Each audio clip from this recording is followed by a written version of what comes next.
These are stories of outdoor adventure and expert advice from folks with calloused hands. I'm James Nash, and this is the Six Ranch Podcast.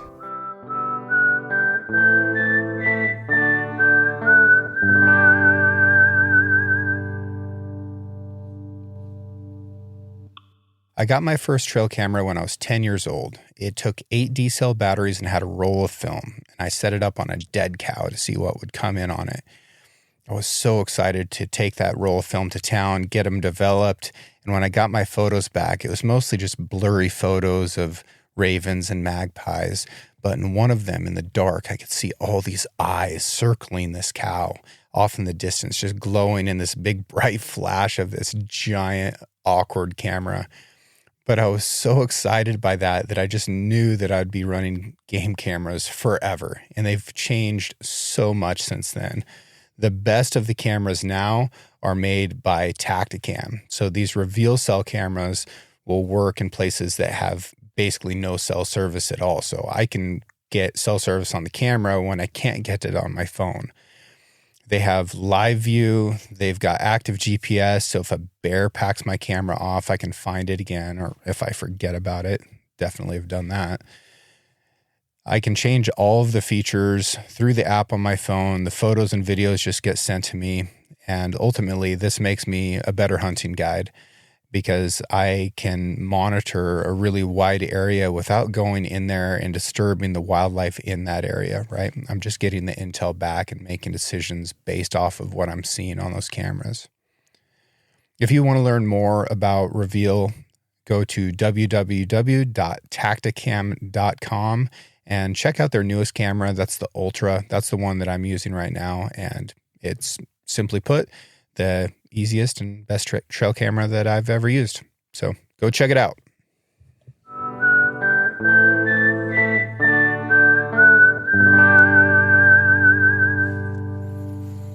Kyle, are you going to do any hunting this year? Yeah, we will. Let's see. I will do most of just the local Idaho stuff. I mean, Idaho's a really great state if you're a resident. Yeah. Gives you a ton of opportunity to hunt, bear, antelope, deer, elk. And so we'll do all of those. Last year was a big year, traveled a lot. And so, yeah, we'll be home this year and then got plans to travel back to Alaska next year. But what happened last year?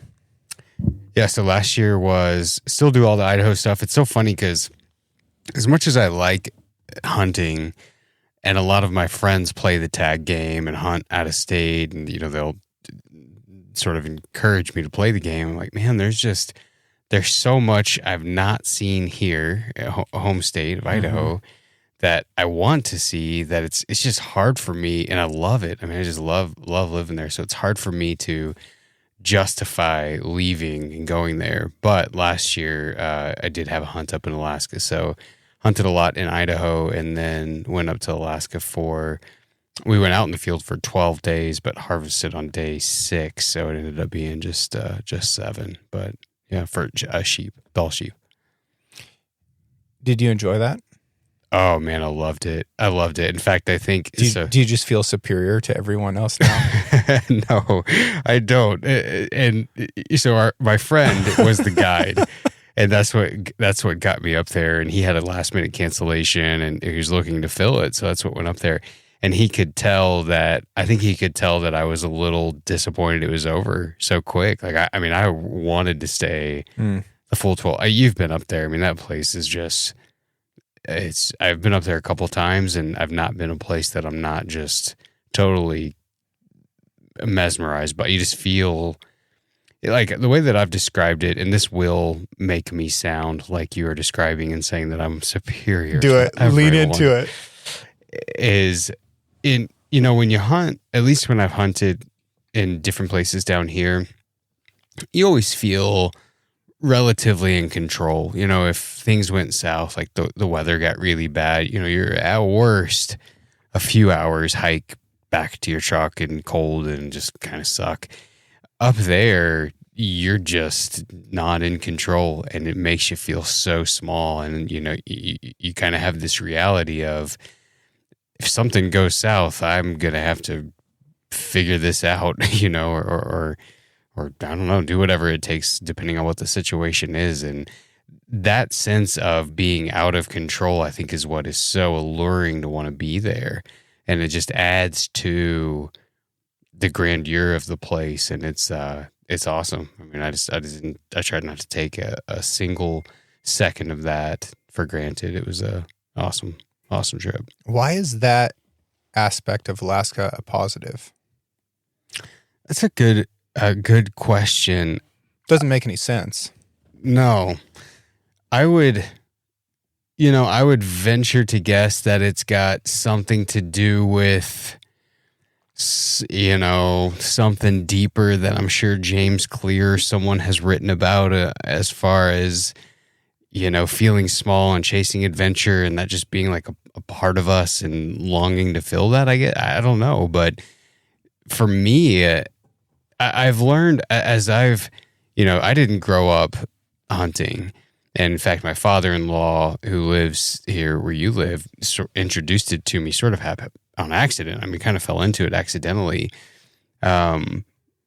But the whole thing, as I've grown and done more and more of it, I've realized it's moved from, and I'll fully admit this, it's moved from wanting to be known as doing this thing, and obviously that comes with harvesting animals, to I just love experiences. I mean, when I look back and think about all the years that I've hunted, what I remember the most is the experiences. I remember the tags too, but like we eat the meat and that's kind of it, but all the experiences are what live there. And so to have that sort of turned up to a level 10 back there in Alaska, I would imagine that's what makes it a positive in my mind, as opposed to, I can imagine that might make some people concerned, right? To be in that situation where it's like, man, if things go south, there's not a lot of good things that could come out of this. Mm-hmm. But I don't know. I enjoy that. I think that adds to the whole element of it.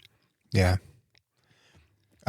I always think that humans are mostly the 60,000-year-old model, right? We spent, of the last 60,000 years, we spent 50,000 of it as hunter-gatherers. And then agriculture started to pop up at the end of the last ice age, and then civilizations. We've had relatively short time to adapt to this, right? So anytime that we can find ourselves in an environment where we're not in control, where the consequences are severe, where there are more unknowns than knowns, I think that puts us back into a state where we're existing the way that we mostly have. And it's this thing that is missing from the rest of our lives. So your argument would be that there is an innate thing in all of us that wants that, and that checks the box. Yep. I have a question for you. I've thought about this. Yeah. I had no intention of asking you this, but this conversation makes me think of it. At what point do you think, because I don't know anything about the 60,000 year theory, but it makes sense what you're saying as you describe it. At what point do you think people thought, I've got a lot of thoughts in my head as I ask you this. At what point do you think people thought, let's give up spending our days working hard, working a ranch, preparing things around our house, harvesting, raising crops, harvesting animals, growing animals. Let's just exchange all of that and go give our time to someone else and get this thing in return, money, and go buy these things. We don't have to work as hard. So we've exchanged a life where we provided for ourselves for money where other people buy it. And in exchange for that money, we get the things that we used to do on our own. Mm-hmm. At what point do you think that happened? Do you think that there's an element of us that longs to go back to that? Oh, yeah, I think so. But it was post-World War II. That's when it happened, right? So supermarkets are very new. Even things like refrigeration are very new. But it was definitely post-World War II that people left the farm and didn't want to come back. And, there's a saying that says it's hard to come back to the farm. And that's because that agricultural lifestyle is very difficult. But the agricultural lifestyle is easier than the hunter-gatherer lifestyle. Yeah. Yeah.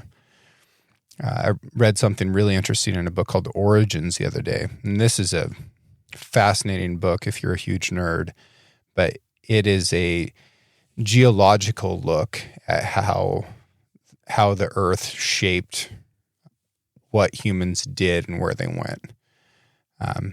And right down to like you can look at a 250 million year old geological feature that runs through the American South that turned that into country that can produce cotton.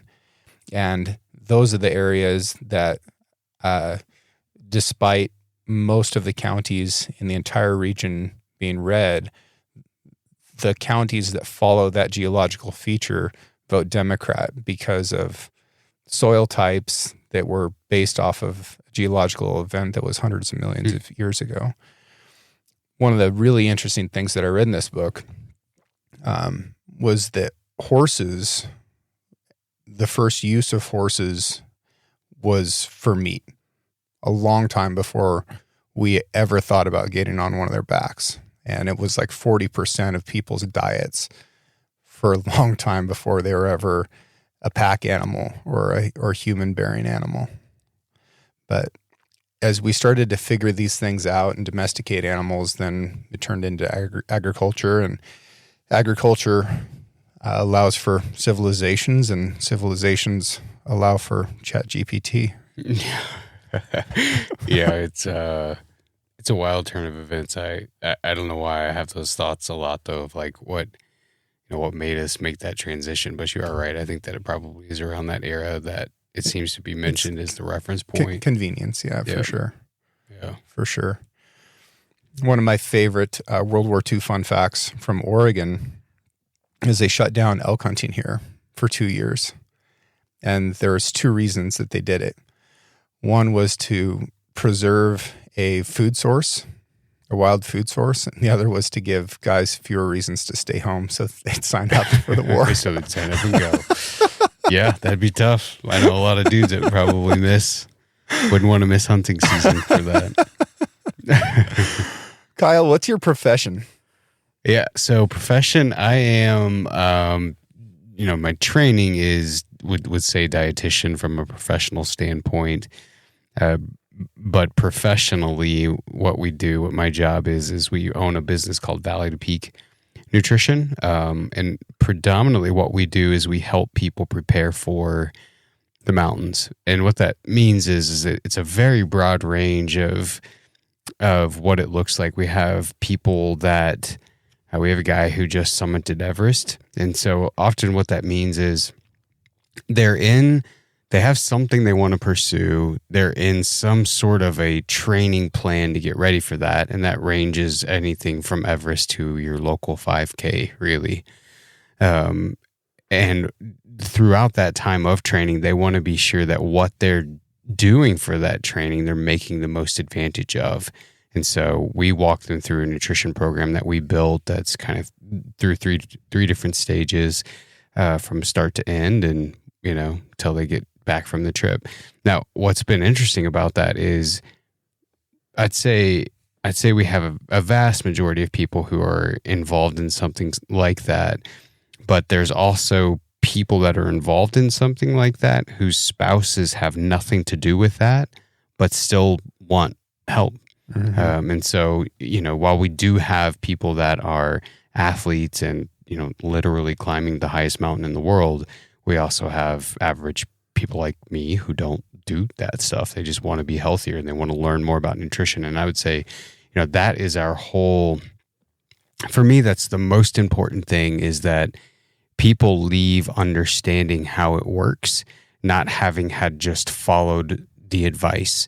And so, like for me, what I'll tell people is, if I have worked myself out of a job at the end of your time with me, then I have done my job. Yeah. And that came from my own experience with, weight loss that I had 15, 20 years ago.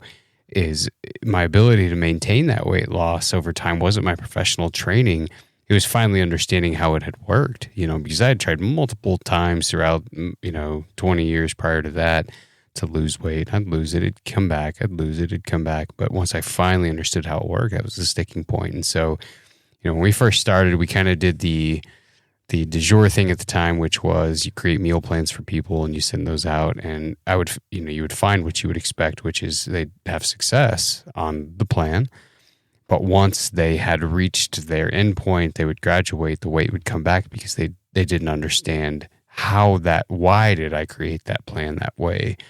And so about 7 or 8 years ago, we kind of switched things and said, well, what if instead of spending our time creating these template meal plans to send to people, we enroll them in a program and spend our time teaching them?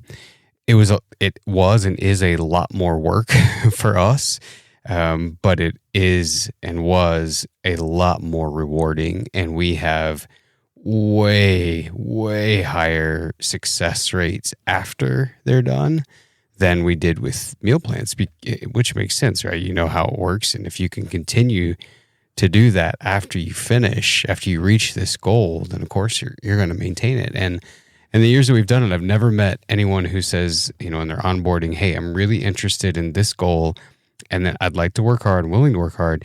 But at the end of that, I just want to gain it all back. So, kind of teach me how to do that too. No one wants to do that. They want to keep it off. They want to maintain it. And what's interesting is that since we've started to now, in a world of AI and Chat GPT, and people are... we have an application to the program, and one of the questions is what's stopped you from reaching the goal that you've got? And the number one thing is I'm confused. There's so much out there that I don't know what to believe. ChatGPT gives me, an algorithm and a summary of what these websites say is right, but I don't even know if that's right because I've tried it. So they want to talk to a human, and they want to be able to filter the main question of, I hear all of this, but how does that apply to me? Right. And so that's exactly what we try to teach them over their time with us. Interesting. Nutrition is the Wild West of science. If I were to take physics, for example, and we rewind it by 30 years, the lion's share of that still applies today. Geology, same thing. Like name your science. If I take nutrition and I go 30 years back and listen to what was being taught in nutrition then versus now, it has changed radically. So we have all these generational shifts, and this is what I was taught growing up. Like, you take the post-World War II folks, and everything was packaged meals, canned meals, everything was pre-made someplace else, and that was really the bougie dinner, was to not have to make it. TV dinners, right?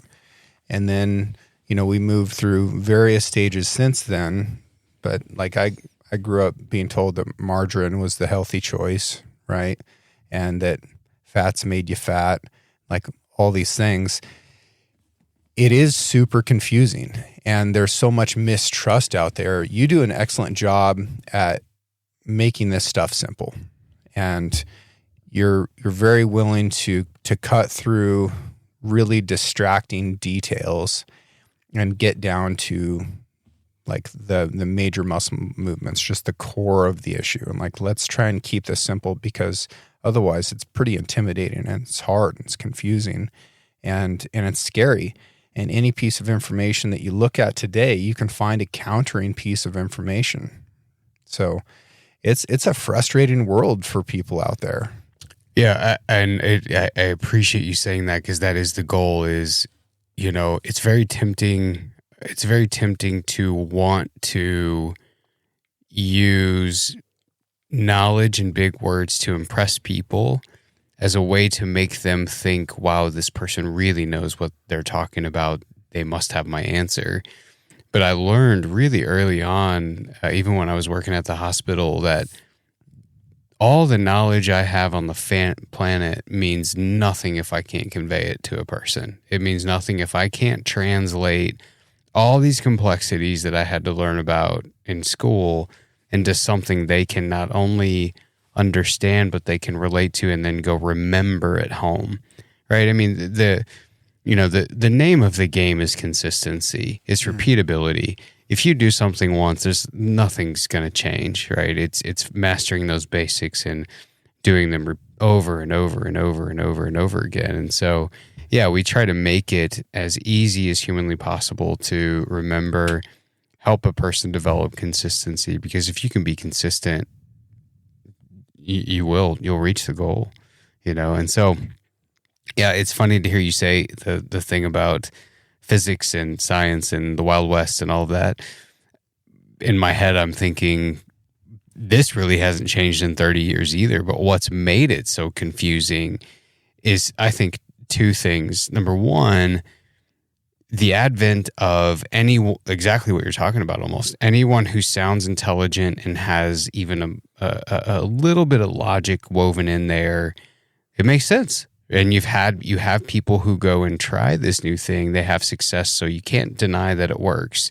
And there is a lot of subjectivity to it. There is a lot of, one thing I will always say is, regardless of what I know about research, science, studies, and all of that stuff with the science of nutrition, I can never argue with someone's subjective experience. If you tell me that eating elephant feet made you lose 20 pounds, I've never heard of that, but if you believe that, I'm not going to sit here and tell you no, right? No matter placebo or not, I'm not going to tell you no. I think the other thing that made it confusing, though, is people like me who have, made the science more confusing than it needs to be. Eggs are good. Oh, no, eggs are bad. Oh, eggs are great. Don't eat butter. Well, eat butter. Well, how much butter, right? And it's just this back and forth. And, yeah, from what kind of cow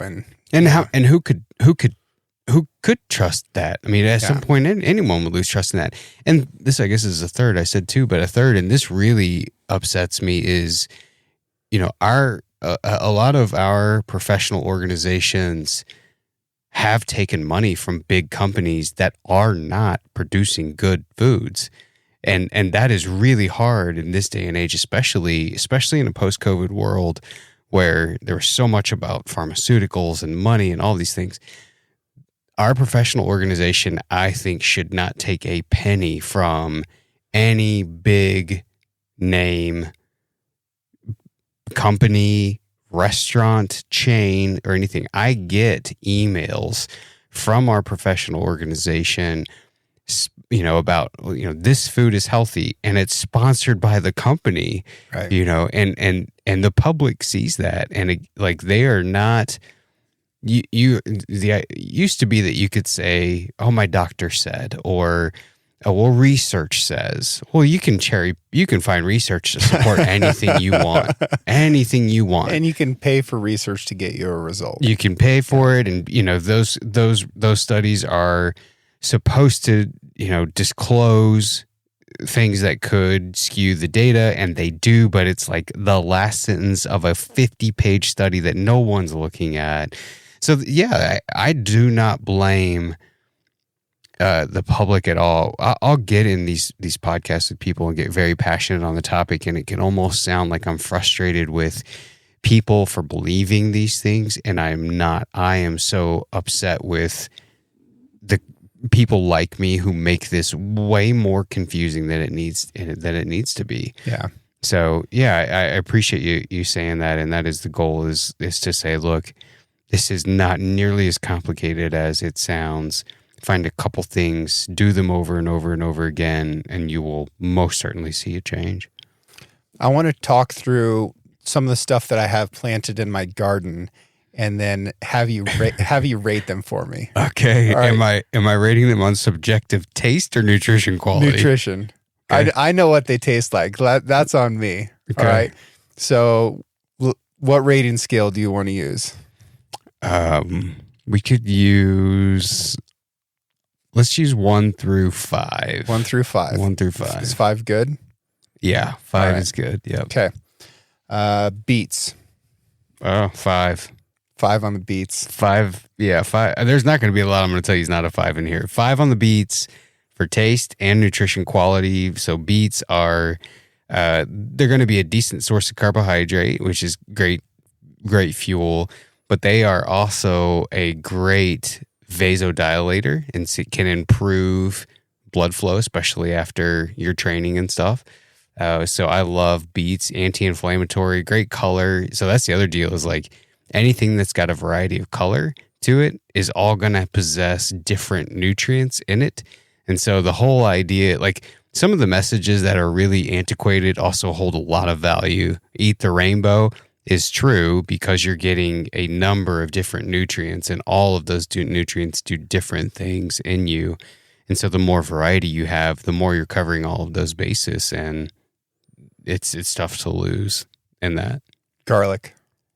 I'm going to go 3. Ooh, all right. Yeah, fairly neutral. I don't think it's changing the world like a beet would, but again, it's growing. You're growing it, so it's definitely not. There's probably not going to be anything in here I'm going to rank a 1. Okay, we'll now, see. I will say. So on the 3, I will say I'm going to rank it a 3 because I think that it is good, but I do not think that it gets. I do not think that all of the praise that it gets is as warranted as what it's getting. A similar thing would be, actually, this is a 1, apple cider vinegar, right? So everyone was on this big kick of drinking apple cider vinegar and will do all of these, health things for you. We never really saw that. It did a good job of upsetting people's stomach for the most part, depending on the dose that you had. And so while garlic, I think definitely can be good, I think for it to have a therapeutic effect, like people think that it would for some of the things that it's reported to do, you're probably going to stink by the time you get through enough cloves and heads of garlic that you may have a therapeutic effect, but you're not going to have many friends. Raspberries. I'm gonna go 5. Okay. Yep. Strawberries. 5. Onions. I'm gonna go 4. 4 or 5. Still good nutrition, but onions can be a good I'm gonna change my garlic answer too. Both of those can be good prebiotics, which are good for gut health. And I think that's, people are starting to, probiotics won the show for a long time, but leeks fall in the same category. Prebiotics, people are starting to pay more and more attention to for gut health. And I think the term gut health gets thrown around a lot, but what you are doing is you're giving the bacteria in the gut something to feed on to. And that's good. Long-term health. We do see that across the board. So 4s, all those. Okay. And I'm only giving them 4s because I feel like if I keep saying 5s, people will discredit anything I say. Bush beans. Yeah,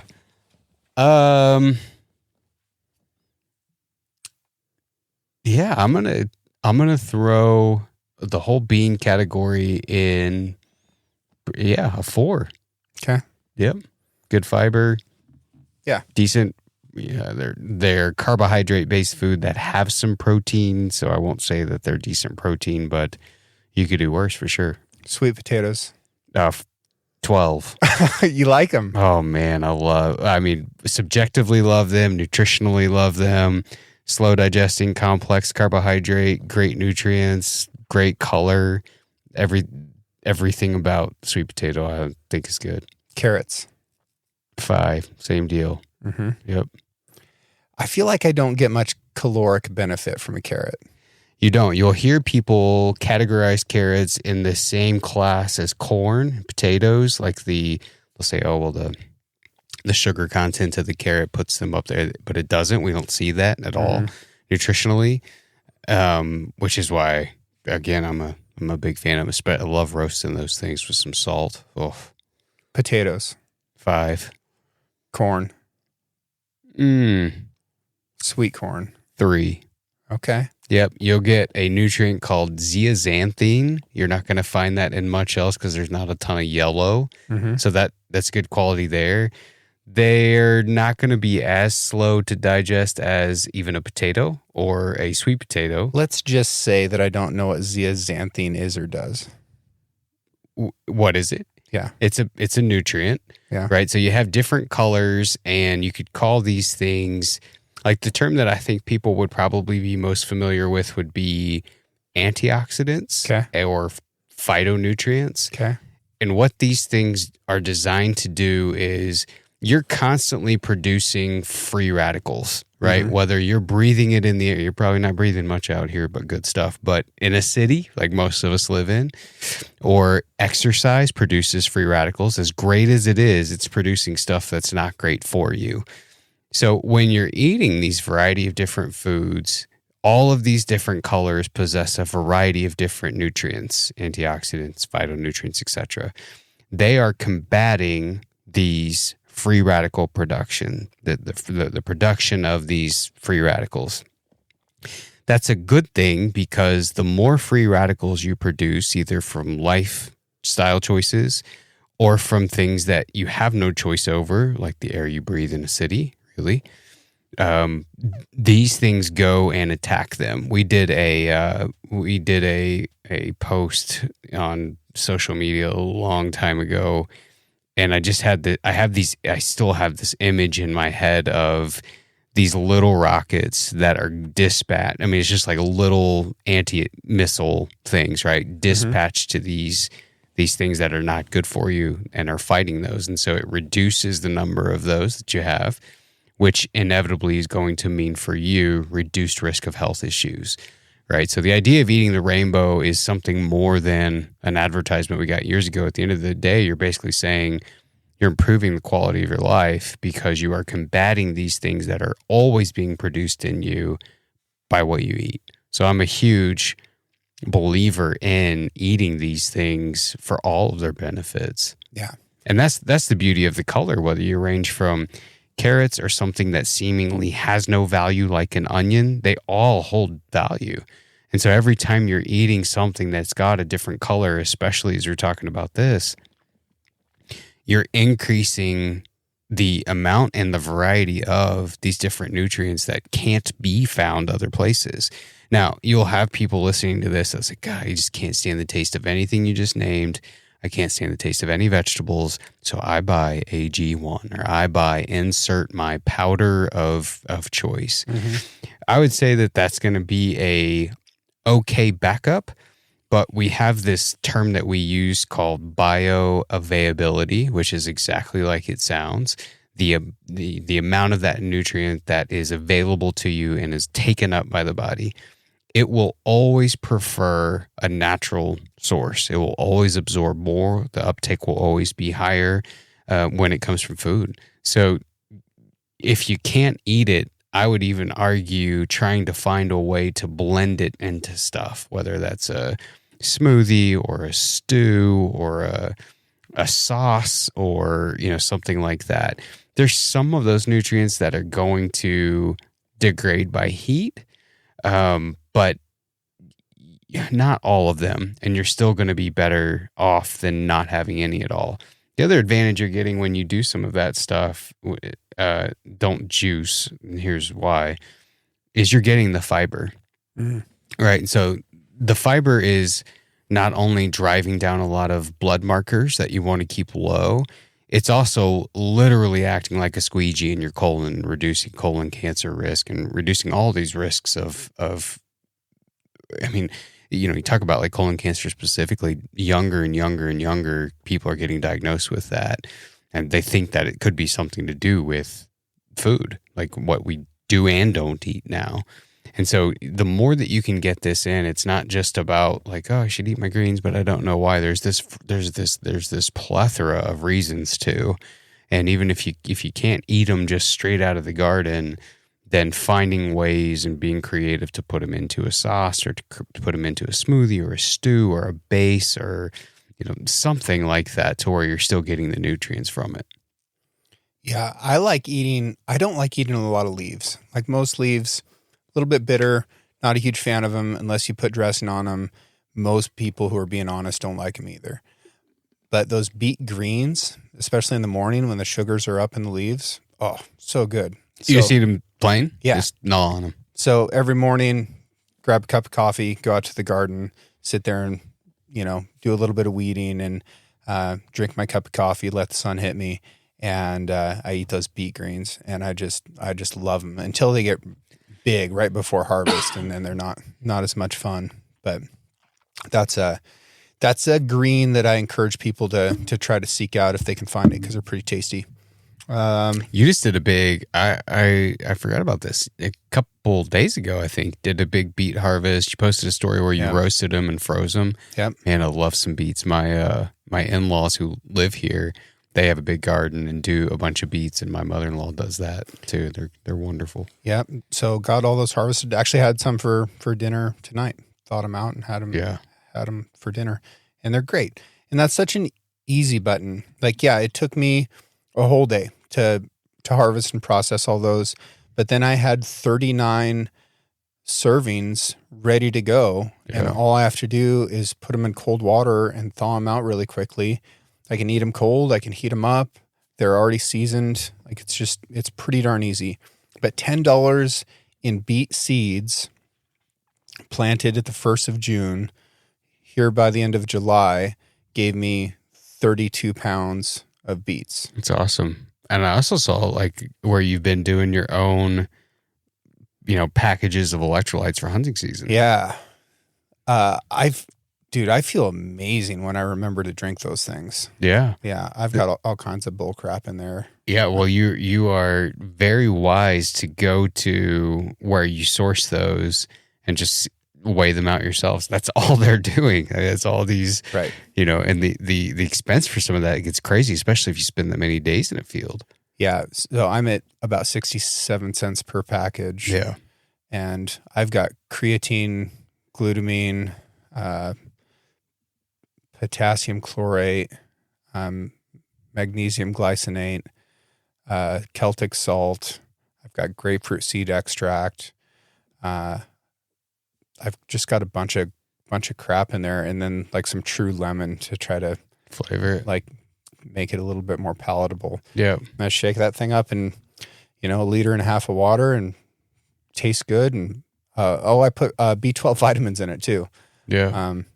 And it's laborious to like weigh all that stuff out and make sure it's all mixed correctly, especially with something like B12 vitamins where, the smallest amount goes a really long ways. The package I got from whatever bulk supplements, like I think there's like 2,000 servings in this little tiny package. It's a small amount. So, but when I drink that stuff, I instantly feel really good. Yep. Kind of crazy. When I was in college, I worked for an infant formula development company. And a lot of my days, so I reported to a food scientist, and these guys were just brilliant and spent a lot of time investing into us, teaching us. But when it came time to do a run, is what we would call it, where we'd be testing a new product, I'd be in the lab just like tediously weighing these things out on these gram scales and micrograms, and you're just like a little tap of the spoon and you're over. Yeah. And It feels like reloading to me. It feels like reloading or something off of like a drug movie. It does. And I'm kind of a messy person. So when I'm at it, like there's just white powder all over and these little packets all over the kitchen. Yeah. And it definitely looks pretty sketchy. And I'm for sure not taking these things on a flight or anything like that, because I'm going to end up, in a room with a guy wearing a glove. But I'm trying to think if there's anything. Oh, squash. Oh, yeah. I'm gonna go 3. Same with zucchini.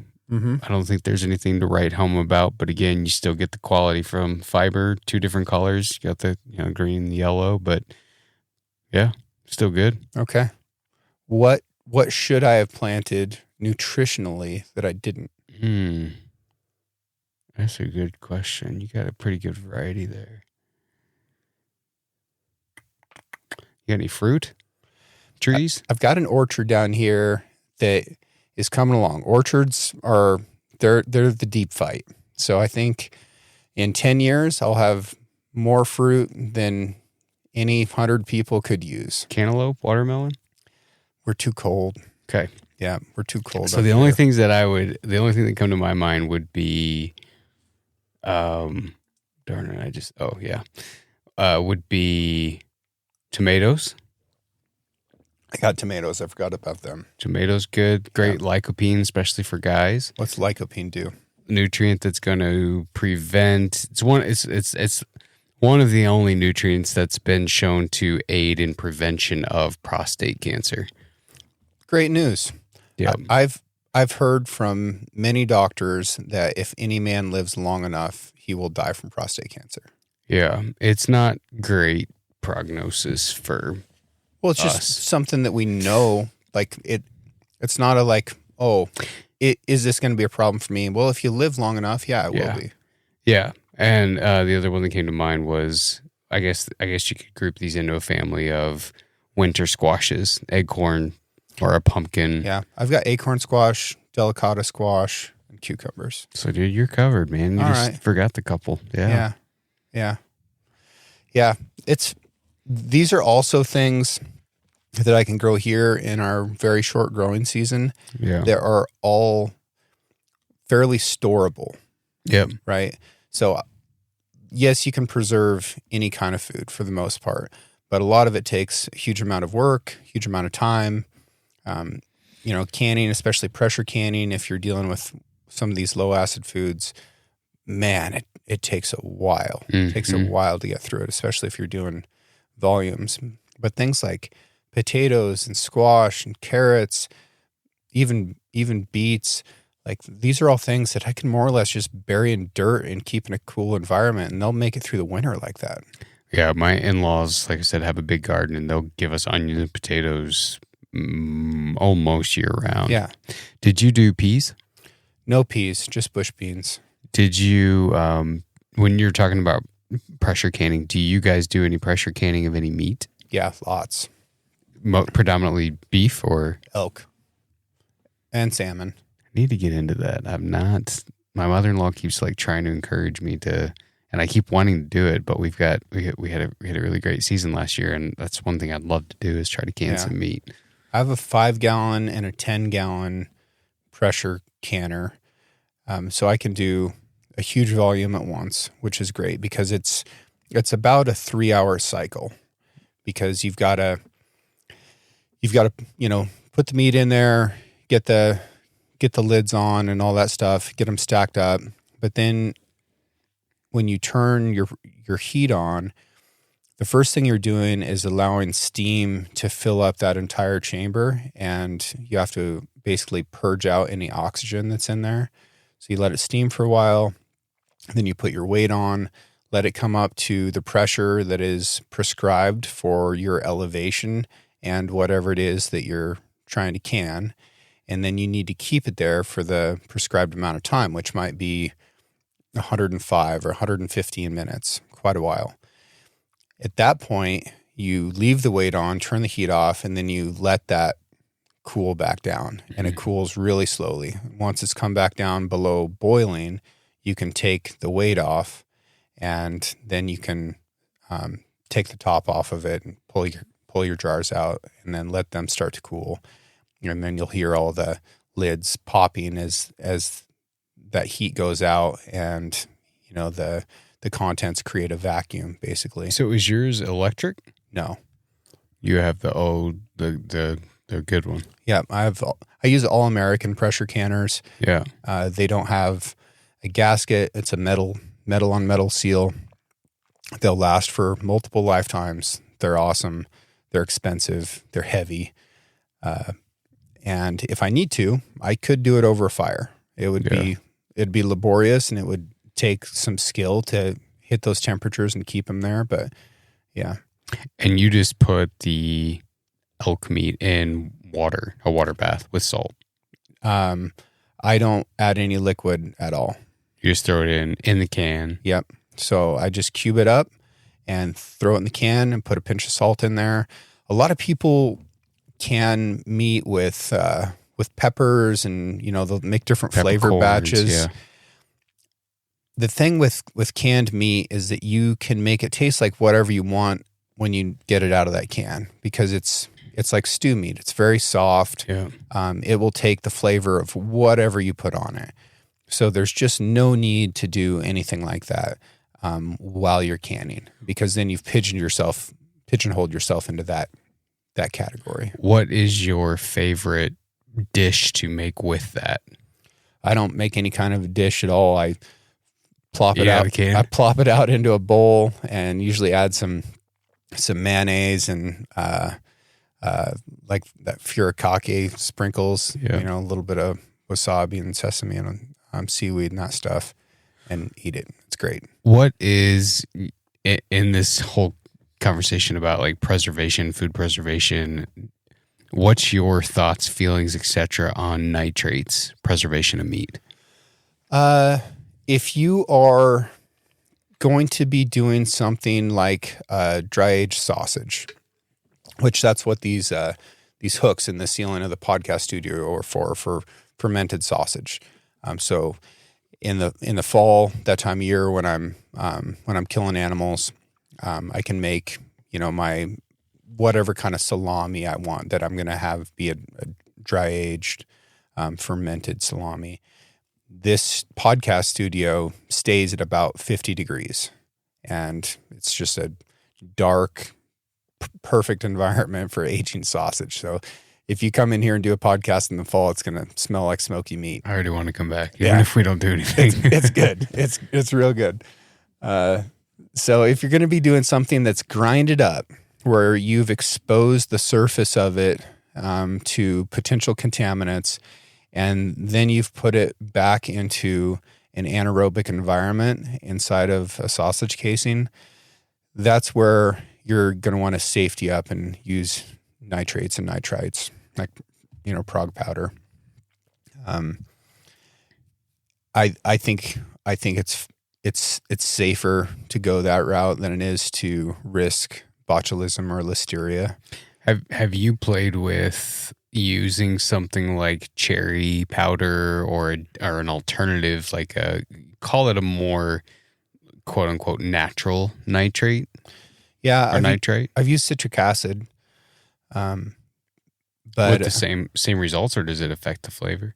No, it doesn't really affect flavor. You know, when I pull meat into just the walk-in cooler, like say, you know, a client just killed a bull that night, skin it, gut it, get it cleaned off. Before it goes in the cooler, it gets sprayed with vinegar, because we're just changing the pH on the surface of that meat and making it a hostile environment for bacteria. So citric acid is going to do the same thing. It depending on how much you use, you can impact flavor, but it also doesn't take very much. Mm-hmm. So it's a fantastic thing to have a tub of citric acid and a bunch of salt around in your pantry, because if you have those two things, you can preserve, you know, just about any kind of meat. Now, if it's a whole muscle, then you don't need those nitrates and nitrites, because those anaerobic bacteria don't have a chance to get inside of it and start doing their thing. And so this was your experiment, not experiment, I guess we'll call it experiment. Yeah. A couple of years ago? 2? Oh, with a prosciutto? Yeah. Deer leg? I just remember watching for like a whole winter. Yeah. At least one video a week of you shaving this stuff off and thinking, gosh, I'd love to try that. Yeah. Was it off a hind? Yeah, that was a deer hindquarter. You know, it's super interesting. That just shocked so many people, but that was really the way that I grew up, was just hanging meat all winter long and eating it as you go.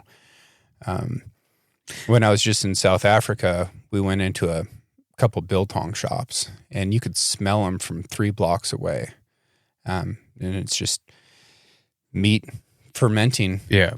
And nobody's getting sick. It's fine. It's wonderful. I have to tell you that, so when my wife and I got married, I've been coming out here for however many years that is, and her family has a fairly large ranch on the end of town where they have sheep and hogs. And so we'd butcher hogs, and, you know, I'd watch my father-in-law process elk, and watching what is so normal here totally changed my perspective of like what I do at home and Right. what I worry about and what I get concerned about. And basically, there's not much anymore. Yeah. It's like, well, these people have been doing this for years and years and years and years and years. And like you said it perfectly. Like, this is just how I grew up. And when you show that to, anyone who's not experienced that, myself included, the first time I saw it, I'll never forget throwing that hog on a piece of OSB and just processing and packaging. Like, many, many hogs have been on that OSB. And Yeah. I was like, are we not going to clean this or sand it or anything? Like, no, put the hog up there, put the hog in the package and seal it. Go about the next one. And nothing happened, Yeah. but Yeah. Nobody died. nope, nobody Yeah. died. No, it's hilarious. And dude, we used not even our species, right? This was like Australopithecus used the knife for 1.5 million years before they used fire. Yeah. To clean all the bacteria, to kill it all, this if they were going to do that. Yeah. Yeah. We were just scavenging, like eating rotten meat. One of the strongest senses of smell, I think the very strongest sense of smell that humans have is ethylmercaptan, which is rotting meat. And anthropologists battle on this a little bit. Some say, well, that's so that we could detect where something was dead because there would be predators there and we needed to avoid the area. I think it's so that we could find it so we could go get something to eat. Mm-hmm. But to this day, dead stuff is what we can smell better than anything else. It's not even close. Yeah. Yeah. Makes me think of even hunting, right? If you shoot something, can't find it, there's just this, at least the people that I've been with, there's this innate drive and you want to go back. Mm-hmm. Can you smell it? Are there crows? Are there magpies? Are there anything around to where you could find it? So I think you're right. There's got to be something. I mean, it just goes full circle back to how we had started this, which is there's got to be something innate in us that drives those things. Yeah. We're old. Yeah. This stuff we have is new. Yeah. But we're old. Yeah. You can take somebody who's never shot a bow in their life, doesn't know the first thing about it, and I'm talking about like a recurve, like a stick bow, because a compound is a mechanical organism. Give them a stick bow and put a milk jug like way out in a field, like a ridiculous distance. Put it at 80 yards and just tell them to bend it and send it. And they'll get shockingly close. Mm-hmm. There is something about archery that I feel like is coded in our DNA to an extent. Mm-hmm. Well, give a kid a slingshot and he's going to figure out how to use it pretty fast. Yeah. Yeah. And it's all the same momentums. And these are pretty complex things, right? I find it very interesting what we inherit in DNA as far as knowledge, instincts. Like we've got some instincts that are just there, that are in our DNA, and we for sure have them. And lots of animals do. Like you can take a brand new puppy and hold it over water and its legs will start kicking. Like we've got all kinds of this stuff. I'm curious why we don't have more. Like, why didn't I inherit all of the memories of all of my ancestors in DNA, or more of them? Because we've got the ability, we've got the space, we're getting some of it, we're not getting more. It's curious. I wish I knew. Yeah, I don't know. Every generation is its own like R&D sector for the species. Yeah. Do you always hunt with gummy bears? Do you regret becoming the gummy bear guy? Like that, it kind of took over your identity. It did. It really did. I don't regret it. I don't regret it. I don't ever hunt without them. Or at least some form or fashion. Although I will say, I think that they have become less of a staple and more of more of like, this is going to sound dramatic, but more of an emergency Mm. in the sense of, like, I think archery elk is a really great example where if I happen to get into something fairly early, I'm not going to stop and eat something. But if I'm moving as much as he is, I'm going to need something. And so it just becomes a really good, fast alternative to make sure that I don't completely hit a wall and have to stop. Or I think another great example of that I use them a lot on is a pack out. If I don't want to pull the pack off and get my food out and deal with all of that, then I just keep them in, the pouch on my hip belt pouch, and just I can pull them out and just keep moving. And what is it about gummy bears? Mm-hmm. Yeah. So like when I went to Alaska, I took Gummy Lifesavers. It's any form of that, which is just a fast acting carbohydrate. And the idea there is that there's no delay from the point in which you eat it to its delivery to your system. And so if we go back and we talk about even the white potatoes in your garden, there's going to be some bit of delay from the point that you consume those to where they get converted into usable fuel. And we don't really think about that at some point that becomes a fruity flavored snack to fuel my muscles are burning through. That whole transition of energy happens at some point in your body. The amount of time from consumption to that conversion varies greatly on different kinds of food, different types of food or categories of food within the same type, so fast or slow digesting carbohydrates, whether or not or what else that food is eaten with. So a mixed meal would be a meal that's eaten with proteins, carbs, and fiber. That's going to delay the point to which it gets to you even more. So the idea of the gummy bears, eat it in isolation, is not that I'm a proponent of eating large quantities of gummy bears. It's that there is very minimal delay from the point in which you eat them to which your muscles get fuel. So you need it. You don't hit the wall. You don't find yourself hiking out and just nothing in you to get to where you need to go, which, I mean, I have seen can potentially be a dangerous situation for people or a group. And it doesn't have to be gummy bears. I mean, that came from a podcast and like that was it, right? People ran with that. But it could be like for someone who's not into that, they're more into natural sources or whatever. You could be honey, it could be dried fruit. There's a variety of things that fit that bill. Actually, for a number of years, I used to take sweet potatoes and I'd roast them. And I would take those roasted sweet potatoes, mix them with mashed banana and cinnamon, put them on a fruit leather tray and dehydrate them like a fruit roll up, and I'd eat those.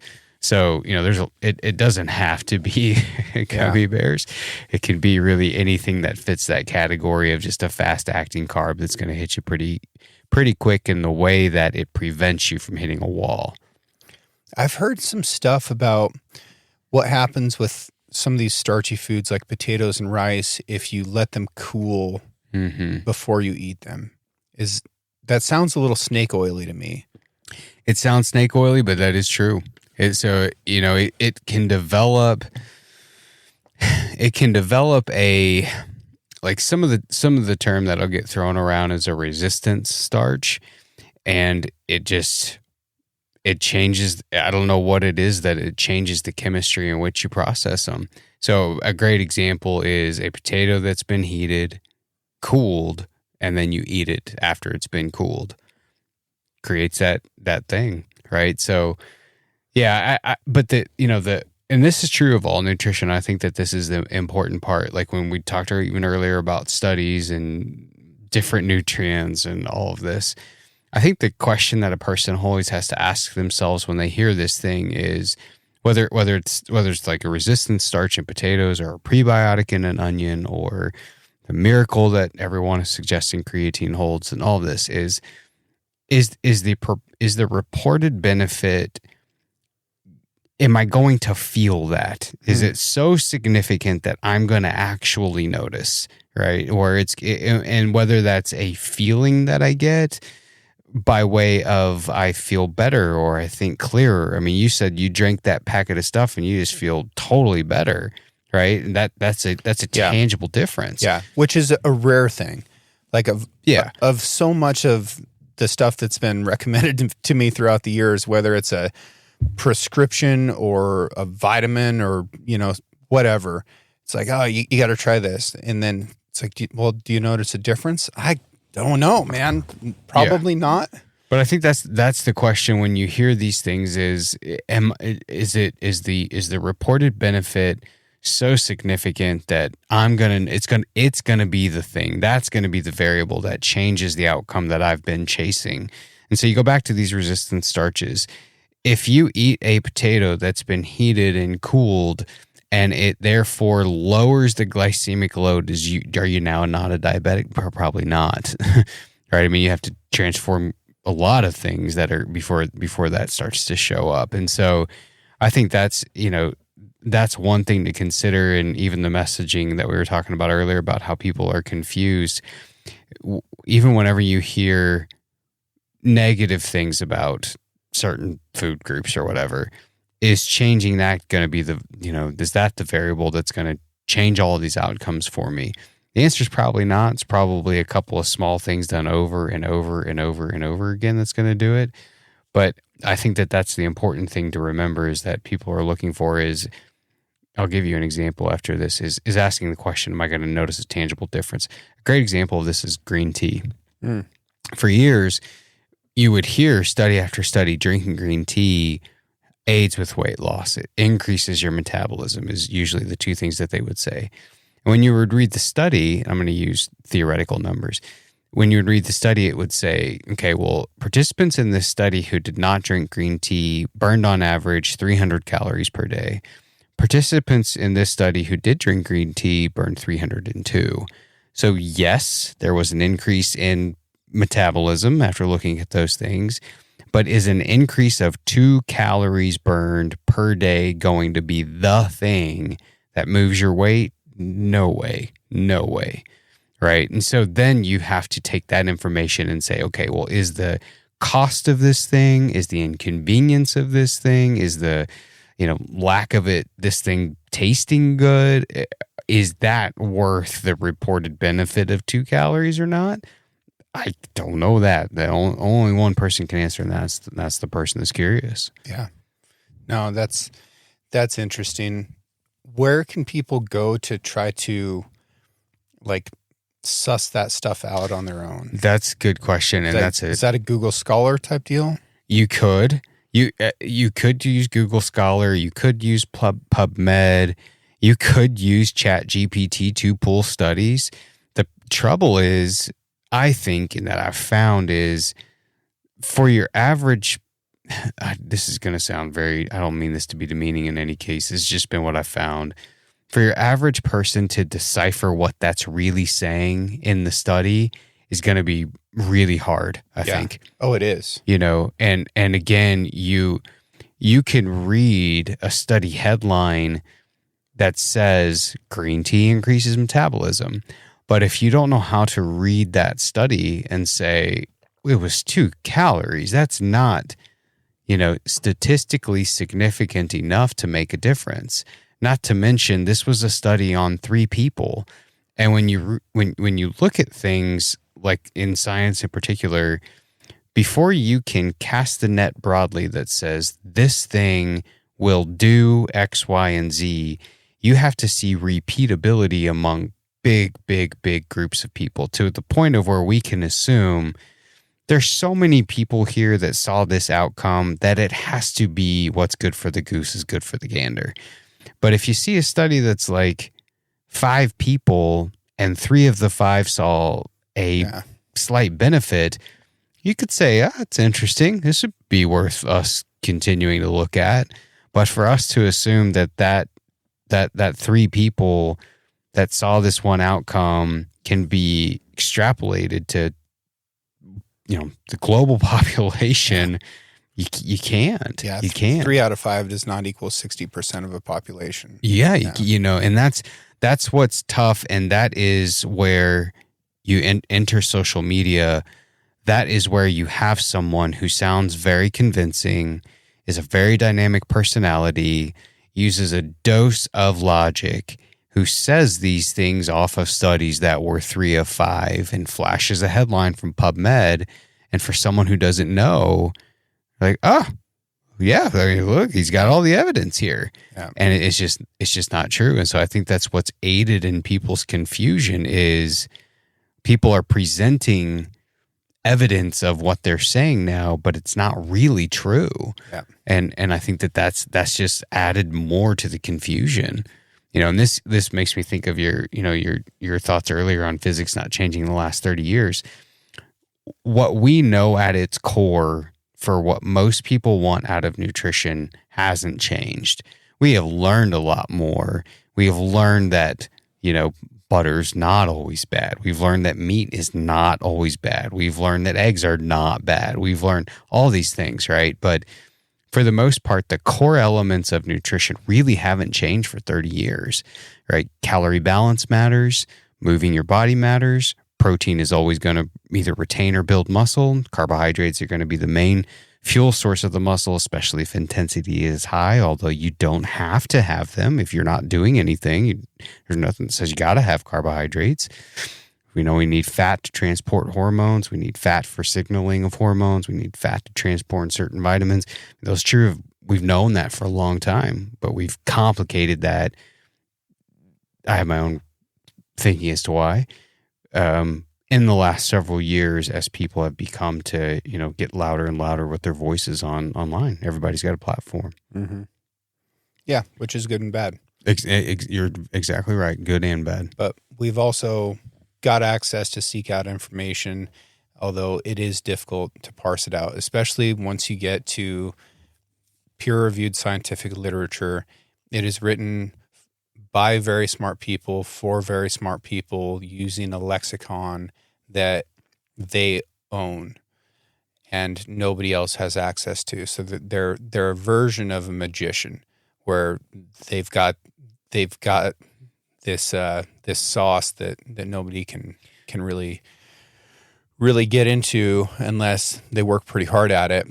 But I do encourage people in all things to use Google Scholar and start to dig into these a little bit. And you can take that scholarly literature and you can copy a link into it to an AI and be like, hey, can you make this simple for me to understand? Yeah, and I think that the irony of all the AI and the Chat GPT and all of this stuff is that it seems like it's almost gone in 360, and what people want is someone who is trusted. They want someone who has been around for a really long time and not change their MO, not change their messaging, not gone back on whatever. People build a trust to that, right? And I agree with you 100%. You should go research these things. I also agree with you 100%. It's almost like the scientists have made it so difficult that only scientists can read it. It's almost like even if a person wanted to, it'd be extremely challenging. So yeah, it's funny that even though we have computers able to tell us a lot of things, people still want to hear from people, and I think that that's great too. Yeah. Is there a great unsolved mystery in nutrition? Is there a question hanging out there that you just wish you could answer? Oh, that's good. I think the one that is in my head when you ask that question is why there is such great variances specifically in hormonal responses that drive our decisions. Hunger, appetite, what we crave, why we eat. I am very fascinated by just the choices people make around nutrition, when they eat, what they eat, how much they eat, what cues them to be hungry, what cues someone to be full. Why can some people... We know the answers to some of this, but I still think it's a fascinating topic.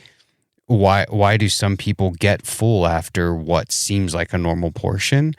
Why are some people seemingly never full? I mean, I think it's it's a blessing to me to have been on both sides of the coin. Really, really heavy. My peak, I weighed 270. Gone through the process of losing weight, and part of that was like I really had to discover what hunger felt like, and to be able to start to wrap circumstances around that feeling. When did I eat last? What did I eat last? Did that have an effect on when I was hungry next, and what was my response to that? And one thing that I learned was I don't have to, anytime my stomach says something to me, I don't have to respond to that. I'll eat dinner, but I don't need 3 snacks between lunch and dinner like I used to eat. So I will wait until dinner, right? And that naturally reduced my caloric intake and brought my weight down. I didn't follow anything special. I just told myself, you'll eat, just wait a little bit, And so I am very fascinated by that. But even with that said, I also know that those cues can be so intense that it's really difficult to talk yourself through that, right? And those things have a lot of effect on people's decision with food. And I think one of the most interesting things that have come out and kind of providing answers to this is GLP-1s, is Ozempic, right? It's like people start taking that, those cues basically shut themselves down, then they lose weight, and it's just fascinating to me, that whole dynamic and how it works. Because although it is as simple as energy balance, it is way more complicated than energy balance as to why we eat and when we eat and what we eat and what's in our food supply. I'm not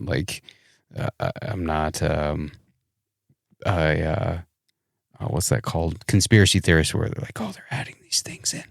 We just have really tasty food accessible to us all the time. What compels us to eat is that it's so delicious, not actual hunger. And that's a recipe for driving calorie intake to be really high. So yeah, I'm fascinated by all of that. That really has nothing to do with calories, but just the total effect of why we eat. And I think if that's a fascinating question, I don't think we have the answer to that. I would love to get to know the answer to. Yeah, that would be a good one. Do you think we'll ever get there? I think we already know a lot about some of that. I think that we'll never get there because what compels people to eat is not always science. Very little of our work is like, oh yeah, we punched some numbers in a calculator. Here's your calorie needs. Good luck to you. It's strategy. It's you travel, you have kids, you're busy, you can't cook. It's one meal out. It's social science. Yeah, it's a social science. I mean, what compels us to eat is far more than just like I got hungry, and it's a very, very, very complicated thing that is tied up in human behavior. I had someone ask, we do a live, or not a live, but a Q&A every Friday on our Instagram page and have for years. And someone had said, do you think that a lot of the laws and things that are getting implemented from Make America Healthy Again are going to change everything? And I said, I don't. And I don't think so, because what compels people to eat is not dyes and seed oils and these things they're wanting to change. It's human behavior, and until you solve for human behavior, you will never fix this huge thing that we have. And that's a complicated issue, because as much as you care and as much as I care and as much as probably a lot of your listeners care, there are millions of people who don't. They don't care. And you cannot make them care as much as we want to make them care, and we can see the writing on the wall for their future. You can't, man. You just can't make people want that. And I think until you solve for that, and I don't think you can, then I don't know how you solve for it. Yeah, it's a problem of convenience and and comfort Yeah. and just what people need to go through to be able to get access to these foods. And I mean, for me, a lot of the times that like I get that signal to eat something doesn't mean I'm hungry. It might mean I'm bored. It might mean I'm stressed. It might mean I'm frustrated. Yeah. It might mean, I'm just trying to satiate something else with food. But yeah, it is complex. But if you find yourself in a situation where you can be outdoors and be active and have a task, you're not going to have those cues all the time, right? Because it's been replaced with a more natural way of running your life.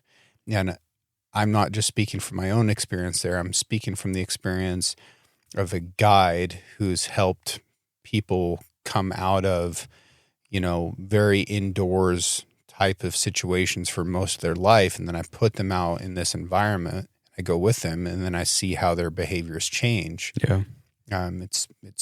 It's not immediate, but I can tell you that if you can make it 3 days in the wilderness, that your entire like daily cycle is going to shift radically.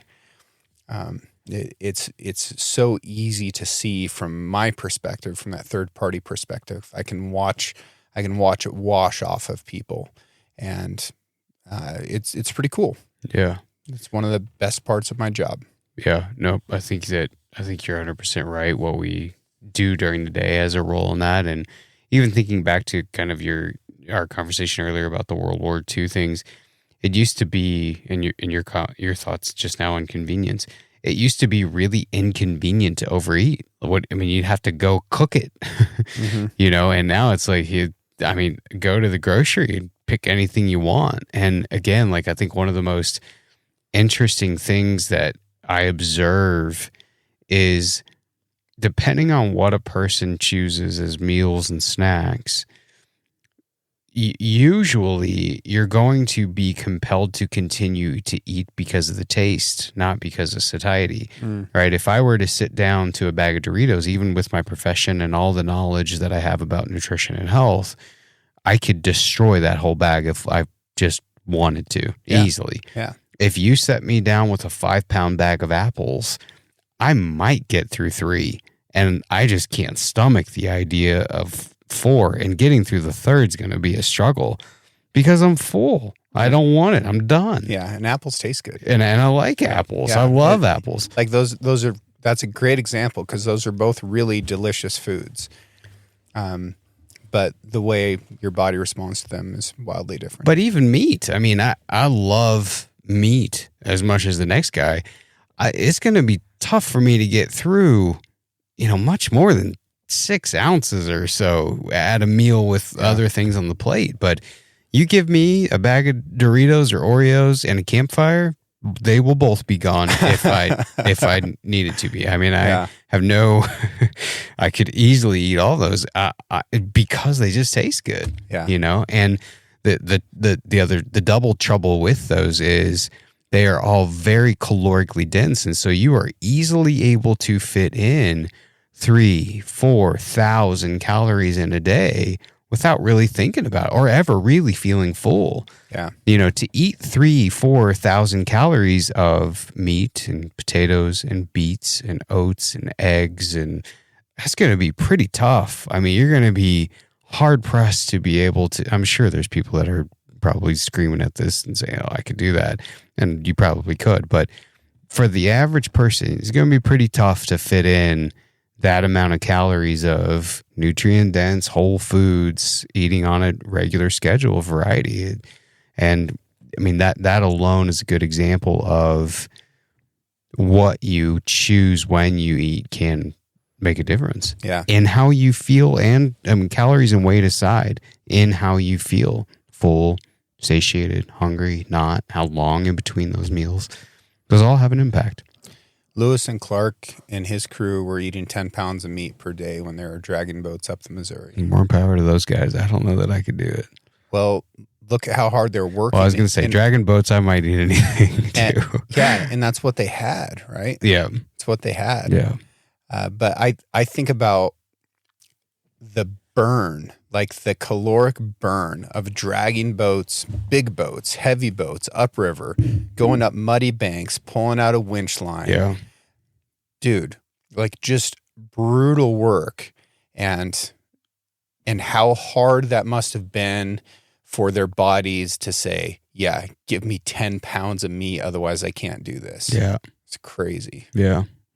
Yeah. Yeah, those guys are a different league. I think about that often, even when we are driving different places out here. I mean, especially from Idaho to come over here. Yeah. And you follow the river, and just like at some point, these guys just crossed it. Yeah. Right? I mean, they did this. Like, I mean, those are some guys, man. That's pretty awesome. Did you ever read Astoria? I did not. You know, that sounds familiar. For some reason, someone else I feel like has recommended that. It's a good one. It's a really good one. But there was two expeditions to get to, what became Astoria. One was overland, and they ended up discovering the route that would become the Oregon Trail, because the route through Montana wasn't acceptable because the Indians were super pissed at Lewis and Clark still, because this was just right afterwards. And then there was a ship that went around South America and came up to the mouth of the Columbia. But that overland crew had a hard time, and they ended up coming down Hell's Canyon, got split up, and were starving to death. And they were able to see each other across the canyon from time to time. But they ate their own moccasins. They ate their horses. They ate their dogs. They had nothing. They had nothing left. But think about walking through this tough country and being so hungry that you would eat your shoes. Mm. We've done some jet boat stuff up Hell's Canyon. I mean, that's the country in there, which you've spent a lot of time up there, but yeah, like I can't. Home. I mean, I can't fathom. You talk about Alaska and going in there for 12 days. I'm like, gosh, I feel like a chump compared to what these guys did. I feel like a very small person compared to what those guys did. Yeah. It's a good book. You should check it out. Changed American history radically. You put I think this was you put a story, like you were looking for recommendations for good Audible books. Mm-hmm. Did you get any good ones? I bet I got 600 messages that day. Did you? Yeah, it was brutal. Did you find any that you liked and went with? Oh, yeah. But I make decisions really quickly. I treat decision-making like it's always a timed competition. So it didn't take very long before I was like, acceptable, and then boom. What'd you download? Origins. Yeah. So Anna Borgman recommended that one. And that's about like the way the geological history of the earth affected anthropology. And it is so fascinating. I'm big on Newton's third law of physics as applied to everything, right? For every action, there's an equal and opposite reaction, cause and effect. I tend to be a determinist, so I think that everything that's happening right now is just a reaction to something that's previously happened. Don't believe in free will. It's a hot take. A lot of people find comfort in free will. I don't think physics bears it out well unless chaos is much more prevalent than what we acknowledge, which is possible. But if I look at the history of the planet, and then the way that the continents formed, split apart, geological features, and then how the different climatic conditions affected humans in particular, and how that moved us around, it's very easy for me to say, okay, everything here exists today because of the, ice age oscillation conditions that we endured for the last 2.5 million years. Like it's really easy for me to make those connections, but it's also incredibly cool to see somebody as intelligent as that author who can lay it out in a way that it's consumable and give, lots and lots of examples. Very fun, very interesting. Well, I am really glad you didn't go with my recommendations, because you would have been very, very sad compared to that. Oh, I don't know. What did you recommend? Oh man, I can't even remember. I'll have to look back. I'll have to look back too. Oh, one of them was, man, I always botch the title. I think it's called Under the Starlit Sky. Under the Scarlet Sky. Under the Banner of Heaven. No, I'll have to look. It's in my Is it Audible. about the Donner Party? No, but that's a good book too. Yeah, that one's got a title somewhat like that, doesn't it? It's called. Who wrote? Are you talking about the Krakauer book? Is that the Under the Banner of Heaven? Yeah, that's Under the Banner of Heaven. That's the Mormon thing. The Yeah. Donner Party one has a somewhat astronomical. I read theme that. I read title. that too. The one that I'm referring to is an Audible one, and what it was about was it was a story from World War II about one of Hitler's, the guy that was under Hitler, major ranking official. It was the war told through his limo driver's eyes. Oh, interesting. It was interesting. And there's it's not a biography, nonfiction type of a deal. Yeah. It was more of like a storyline, but Uh-huh. the Audible version of that in particular was really great. Yeah. I really enjoyed that a lot. I probably listen to 8 Audible books a month. Oh, wow. You're burning through them. Crank them out. I'm traveling a lot, man. I'm traveling a lot. And I'm insatiably curious. I want to learn. Yeah. I want Good to for hear you. good stories. But yeah, Do you like nonfiction stories about adventure? sometimes if they're good, coming from a literature background, I tend to be a little bit critical sometimes. I asked you about a book once and you were, Was I critical? appropriately. Yeah. Yeah. Yeah. You weren't out of line. Yeah. Out of those 600 or so messages, one of the things that was interesting to me was how many of them I'd already read. Mm-hmm. And it's not like I'd read all, like there's 600 or 900 recommendations and I'd read them all. There was a huge number of people that said the same thing. Yeah. I was going to ask you, was there one that just kept coming up and kept coming up? And Comfort Crisis.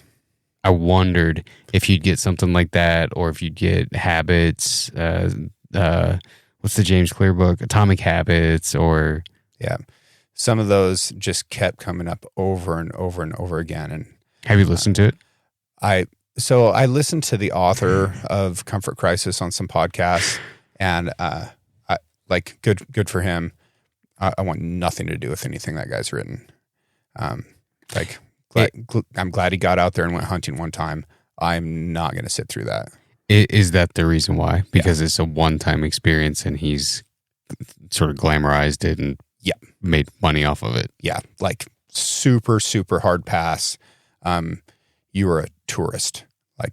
I'm just not going to hear from him. But a lot of people got a lot of good out of that book. So I'm not trying to take away from that at all. That's just not my speed. Mm-hmm. Yeah. Good. I could see where that specifically with your profession background, I could see like that. I actually felt like this about the sheep hunt, and I actually feel like this about here, about where you live. Yeah. In the sense of I didn't talk about it a lot beforehand, because I felt like by talking about it, it just cheapened the experience, and I didn't want that. I wanted to I had someone, a company or whatever, ask to come and film it. Mm-hmm. And I said, I don't want to do walkbacks and all these things. I just want to go and take it in. It being the hunt and Alaska. I've been there before. I love it. I probably only have so many trips up there in my lifetime, hopefully more than I think, but I don't want anything about that to be production. I just want to go, and be in it. I'm a huge pain in the ass to film on hunts because I don't do any of that. And videographers, if they're new to working with me, they'll ask me all the time, be like, "Oh, that looked really cool. Can you do that again?" I'm like, nope. Yeah, good for you. I get one shot, and so do you, son. Yeah. Like, yeah, be quick on the trigger, I guess. But I'm not going to fake anything, man. I'm not going to lie to people. No. It's bullshit. What are you going to be hunting the next time you go to Alaska? The next year, Kodiak deer. Nice. Mm-hmm. Underrated hunt. Mm-hmm. I'm excited about it. I know quite a few people that have done it. I've not been up there yet, so yeah, we'll go do that. Are you going to go alpine and velvet, or are you going to go ruddy and late? It'll be late November. It's November. Yeah. I've not been up there. I don't know what. I've been a few different places. I've been in the Chugach. I've done some stuff in interior, but I've not been to Kodiak. So yeah, it'll be. I mean, I've never been disappointed up there. So I'm looking forward to it. Beautiful place, bad weather. I heard that too. Yeah. So can I put you on the spot? Yeah, please do. You've changed your life in a big way, health wise. Yeah. Have you ever talked about it? No. How come? I don't know. Part of my reason for doing it was wanting to set a better example. And I was also following the example of some people that I met at Winter Strong, and some people that I already knew before that. But yeah, I think setting the example quietly is my leadership style to the greatest extent that I can. I think that's why you're so, going back to our earlier conversation, trusted and well liked. What if you? I mean, I'm sure that there's multiple things, but if there were two big things that you kind of wake up every day, these are non-negotiables that you feel like had a great impact. What are those two?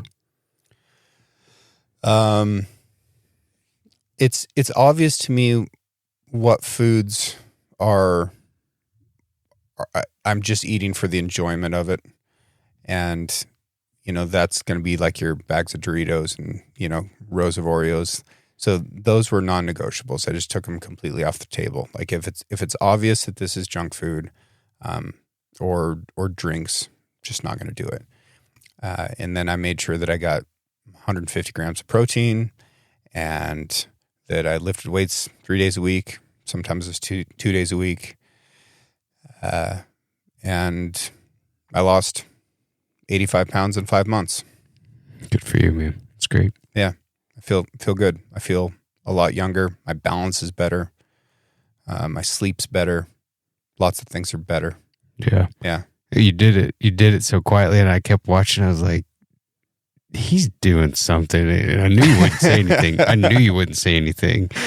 And well, you helped me, man. Lots of people did for years.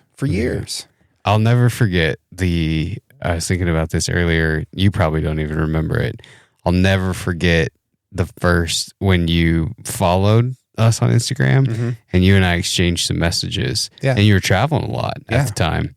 I don't even think we did anything. We just kind of chatted, maybe on the phone once or something. So to see now, like you've changed everything. I'm happy for you because I know that you feel better. And as a friend, like I don't think you could want anything more for your friends than that they feel good, no matter what that looks like. Thank you. I still have the notes from that phone conversation and still went back and referenced them all the time. Oh, well, yeah. Good. I'm glad they were helpful. And it was simple. It was written down on a piece of scratch paper. It was easily understood and easy to follow. Good. Yeah. And that's why I kept it and continue to reference it. Good. And I think that's why, that's why I tell people to go talk to you and talk to people like Heidi. Like you're able to take something that's wildly complicated and make it consumable in a way that helps people out. And yeah, dude, it takes time. It takes a lot of work, but eventually it starts to show. And then if you can maintain the consistency through that stage, the next stage is so much fun because it starts to happen fast. Yeah. Yep. That's the ticket, man, is there are these lulls where you feel like something's wrong, but if you can just, maintain that consistency through those parts, it will keep happening and keep happening. And you're 100% right that for most people, if they make it that long, now all of a sudden it shows up, and that's fun. Yeah. That's a lot of fun. And it, like for me, I'd been trying stuff for years, but I'd been pretty diligent for about 6 months before I really started to see stuff change very much. And it was pretty fun for a while. Like when I finally started to lose weight, I was losing like 4 or 5 pounds a week, and I was like, oh man, this is awesome. And I'd run out of clothes, and I'd go, buy a pair of pants, and then pretty soon those pants didn't fit anymore, and I was like, oh gosh, this is happening crazy fast. Yeah. But I had a goal in mind.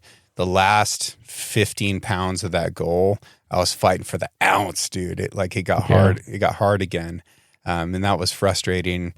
But I was also fortunate to have, and I think I sent you a screenshot of this. I was fortunate to have a scale, which was an inexpensive scale, but it was linked to an app that was charting progress. So the days where I was coming in, like I'd been doing everything right, and then suddenly I'm coming in and I'm like, how did I gain 4 pounds? Like, that doesn't even make sense. I could go back and reference that chart, and if I expanded it out to several months, I could see that there was a trend, and within that trend, there was a routine bump up, and then after that would be another drop. So it almost looked like a heartbeat rhythm. Yep. And what it really looked like to me was rapids in a river. And that's just kind of what it was. But no, dude, I'm very grateful for your help, and I take advantage of your Q&As all the time, and I ask you super oddball questions. And it's not to throw you off. It's just that I know that there's nothing that I can pitch at you that you're not going to give consideration to and proper response. And I really appreciate it. Yeah, well, I definitely try to, and I appreciate you, and I think the community at large appreciates you, and grateful for you, man. Yeah, thanks, dude.